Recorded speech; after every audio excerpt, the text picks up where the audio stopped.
വണ്ടി ഒന്ന് തട്ടി. അയ്യോ, എന്നിട്ട് വണ്ടിക്ക് എന്തെങ്കിലും കുഴപ്പമുണ്ടോ? ഇല്ല, വണ്ടിക്ക് ഒരു കുഴപ്പമില്ല. നിനക്കോ? എനിക്ക് ഒരു കുഴപ്പമില്ല. പക്ഷേ ഞാൻ കൊണ്ട് ഇടിച്ച വണ്ടിക്ക് എന്തൊക്കെയോ കുഴപ്പമുണ്ട്. അയ്യോ, ഏത് വണ്ടിയാ അത്?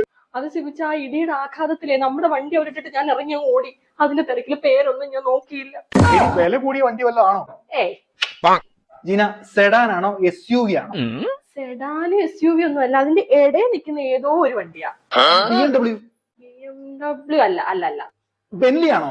ബെന്നിച്ചേട്ട അവിടെ വന്നായിരുന്നോ? ഞാൻ കണ്ടില്ല. എടി, ഓടിയാണോ? ഓടിയില്ല. ലെക്സസോ? അയ്യോ, ലെക്സസ് എന്ന് പറയുന്ന വണ്ടി ഉണ്ടായിരുന്നോ? എനിക്കറിയത്തില്ല. അത് ചോദിച്ചാ എടി, നീ വല്ല എംബ്ലം വല്ല കണ്ടായിരുന്നോ? സിബിച്ചൻ ഇത് ചോദിക്കുമെന്ന് എനിക്ക് അറിയായിരുന്നു. അതുകൊണ്ട് ഞാൻ എന്റെ എംബ്ലം നോട്ട് ചെയ്തിട്ടാ വന്നത്. ഒരു മാലാഖ കാറിന്റെ ഫ്രണ്ടിൽ ഇതിങ്ങനെ നിപ്പുണ്ടായിരുന്നു.